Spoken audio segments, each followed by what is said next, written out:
Hi, everybody, and welcome back to Chee-Tash. My name is Chris, and today we're going to be going over the final chapter of the book, The Clean Coder by Uncle Bob C. Martin, talking about chapter 14, mentoring, apprenticeship, and craftsmanship. If you guys remember last time when we spoke about chapter 13, we were talking about teams and projects and the whole philosophy between making projects making teams around projects and not projects around teams. So when you have a good team and they're gelling together and you have them working and hitting on all cylinders, you just want to keep feeding them projects. You don't want to break up that team. Because once a team is gelled together, it's a special thing. They work well together. They are adequately able to lift each other up and then also give each other proper feedback and check each other. That you don't want to break that up, and you don't want to start just putting random people on random projects. Maybe do that in the beginning, but once that team is gelled together, just keep feeding it projects. So I don't know if I quite got that in the beginning there. You want projects around teams and not teams around projects. You want teams around projects. Yeah.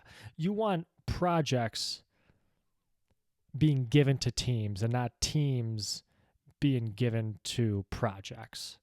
That might be the best way to say it, but go check out that episode last time. Today, we're going to be talking about how to grow in this career path of software engineering, software development, and how you grow is through mentorship, apprenticeship, and craftsmanship. And that's not to say that there are other ways that you can grow. Like one thing he starts off the chapter talking about is computer science programs.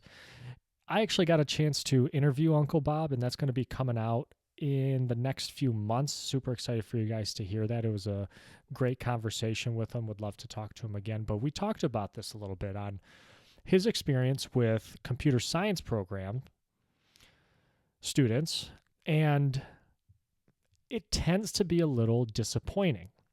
It's not to say that you can't get a great education and go on to have a great career, but oftentimes it doesn't really give a student the whole feel or the entire real world experience that they're going to need when they go out into the real world and have to deal with pressure and have to deal with a demanding boss or deal with coworkers they don't like or have to deal with real high money, like very expensive decisions that need to be made. So he says that they're not all disappointing, but there's one thing that the ones who are not disappointing have in common, and that's they taught themselves to program before university. And I second that. The people who are going to be most successful are the people that are going to be very curious and inquisitive and are going to want to do the work outside of normal school hours. I remember when I first went to coding boot camp, and that's another thing I talked to Uncle Bob about was coding boot camp. I remember somebody asked a question at the orientation for the coding boot camp, and it was, what do you find the students that don't do well in coding boot camp, what do they do? And the students that do well, what do they do? And they basically said, the students that don't do well and fail out of coding boot camp, they are often not working at it in their free time. So on the weekends, they're having fun, they're doing other things, and they're now working at it. But the students who do well and graduate and go on to have a successful career, they work at it in their free time because it's intensive, because it's new. They have to put in that practice. So they take it way more seriously. Way more seriously. And I think you have to have that kind of natural curiosity for the type of work. You have to want to be good at it. Getting a degree does not just automatically qualify you for it. And this is something that Uncle Bob talks about, is that a lot of people coming up in the early days when he was first starting his career, they didn't have CS degrees, computer science degrees. And it's not a requirement. But you have to be able to show that you can do the work. So ultimately, a computer science program, I'm sure it helps, and I'm sure you learn a ton from it. But there are other things that are going to have to be brought to the table in order for you to be a successful computer programmer. So some bullet points I have here. CS programs tend to not prepare you for what you face in the workforce. What you learn in school and work are totally different things. And don't get me wrong, in school, you're working with other classmates on projects. You get a feel for working in teams. Replace your boss with your professor who's demanding. So there's going to be things in common, but I think the thing that separates it is money and making expensive decisions and having repercussions for that decision. Because if you make a mistake in university, sure, you fail. You can fail, and there are repercussions for that, but you make a mistake in the business world and it costs millions of dollars.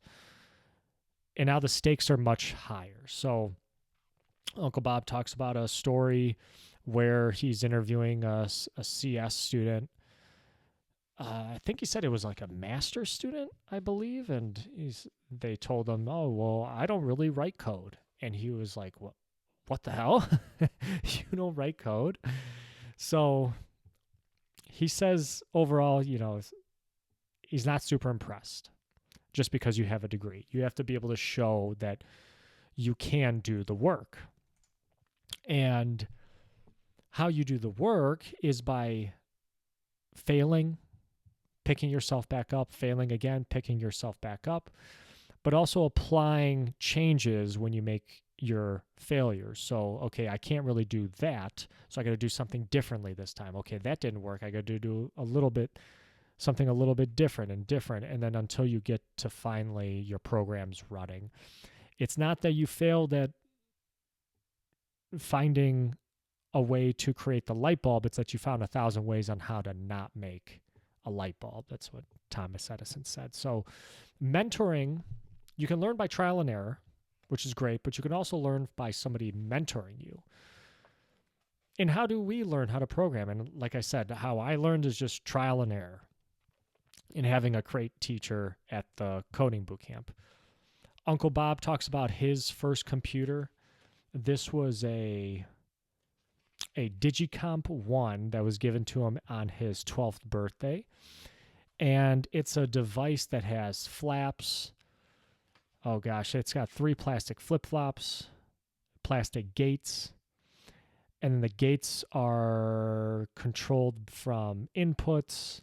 It's basically a 3-bit finite state machine, and he talks about this in the interview that we did together. And he basically learns how to program from this contraption, from this very simple machine. But he doesn't exactly do it by himself. He's got the manual there, and he's got other people helping him out. And most successful people, I don't think, can do it alone. I think you need some sort of team around you, and not necessarily a team like a sports team that's around you 24/7, but you have a good support system around you. You have coworkers, you have a very good boss, you have family that is tolerant if you spend a bunch of waking hours working on this and not spending a lot of time with your family. You got a good support system there, and then you have a good mentor. And there's 2 different ways of mentoring. So you can get mentorship from reading, studying. He talks about the manual that he had on his first computer. So you can get mentoring from that way, just from, hey, looking up on Stack Overflow and getting help online. Or you can get mentoring from observing others and asking questions and having somebody physically mentoring you. And of course, there's other unconventional mentoring, like when you get fired from a job. And when you get fired from a job, you definitely have something sting in your brain to then realize that, okay, I'm not going to make that same mistake again.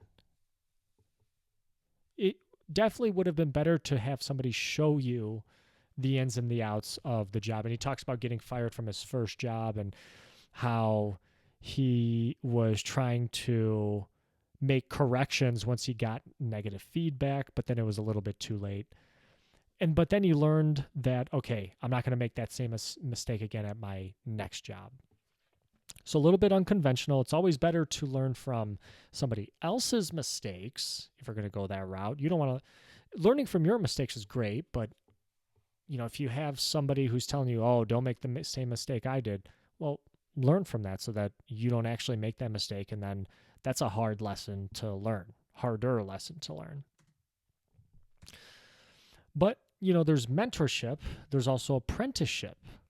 So it's kind of like the example of doctors. Doctors don't just get thrown in right away to do surgeries and treat patients after medical school. No. There's an internship. Then after the internship, you typically do a residency at a hospital. And then sometimes there's even a fellowship after that. So there's a bunch of work and schooling that goes into this. But in software, there really isn't this lineage that you follow. The thought is once you graduate, you can pretty much code right away.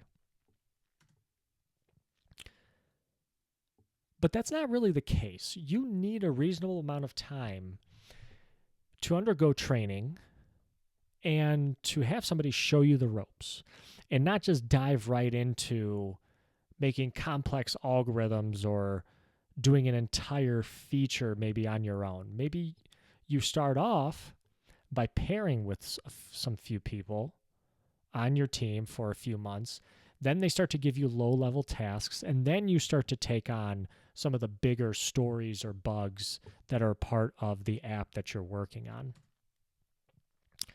So Uncle Bob talks about this division of levels on a software development team.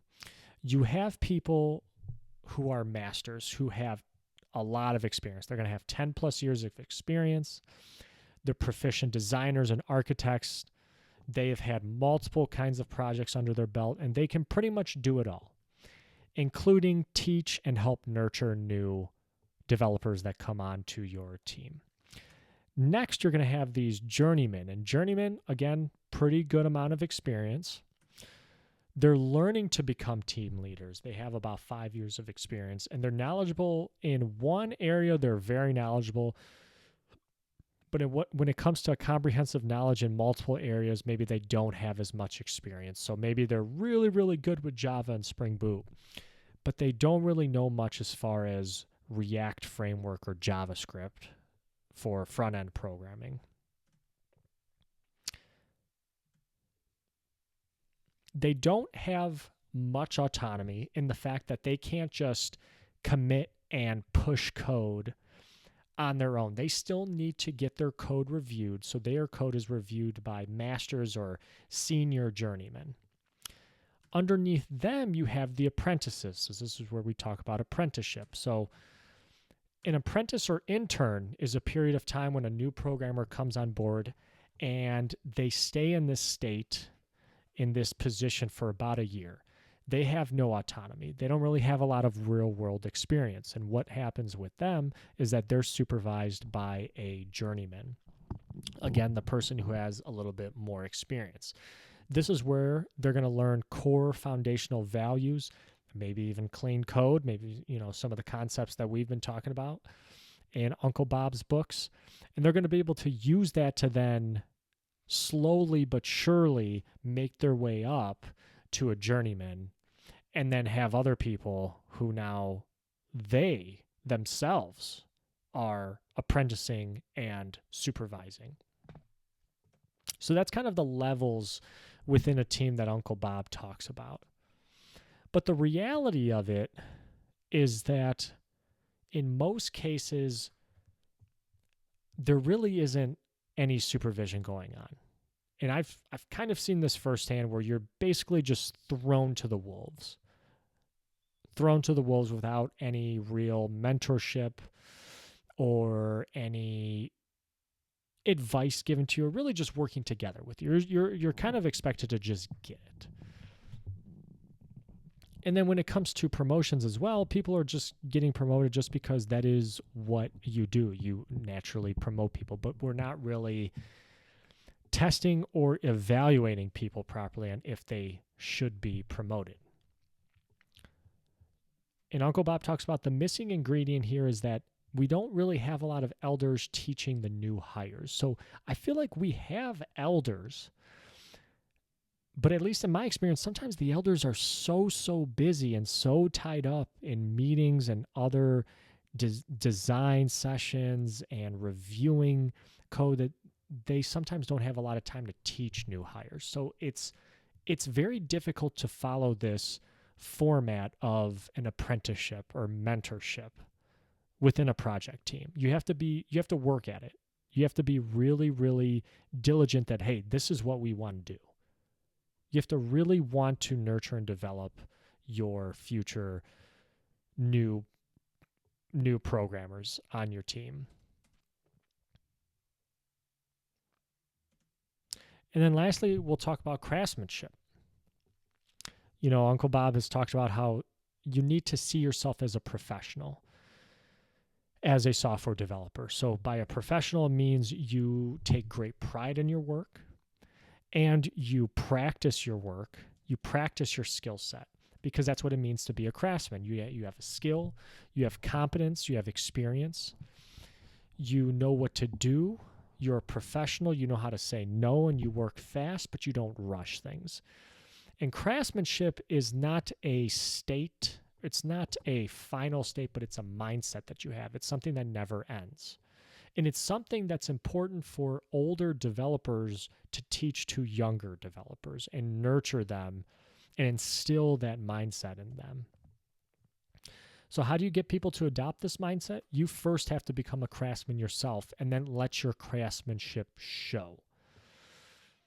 From that point, it becomes contagious. You can't make somebody be a craftsman. You can only show them the way. It's like what Morpheus says in The Matrix. I can only, what does he say? I can only show you the door, but you got to walk through it. But how you get people to walk through it is you show them like, hey, look at how efficient and clean this code is. Look at how we're not scrambling around, or look at how we are conducting ourselves in front of the business team. That's how we do it here. And that's the expectation. And it becomes contagious from there. And to conclude, guys, schools are not bad. It's not a bad place to learn. And I don't want to make it seem like I am anti getting a degree, because schools can teach you a lot, but sometimes they can't really teach you discipline. They can't teach you practice, and they can't really teach you the skill of becoming a craftsman, or maybe it's a little bit harder. It's up to you to be mentorable, but also mentor up-and-coming developers, because I don't think the universities are really going to do it. And especially, too, you're only there for a short amount of time. You're going to need somebody outside of the university system, once you get out there in the real world, to really take you under your wing and really develop you as a developer, no pun intended. But it's up to you to mentor the new class coming in. And it's up to you to be mentorable. And it's up to you to want to be a craftsman. Again, it's a mindset, something that can't necessarily be given to you if you don't want it. So that's going to conclude it, guys. Thank you very much for listening.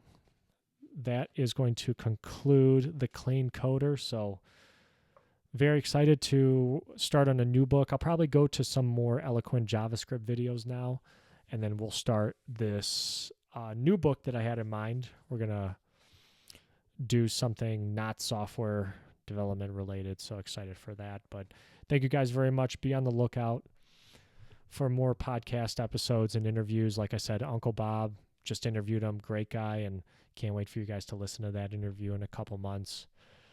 Thank you guys very much for listening. My name is Chris. This has been Chee-Tash. Take care, everybody.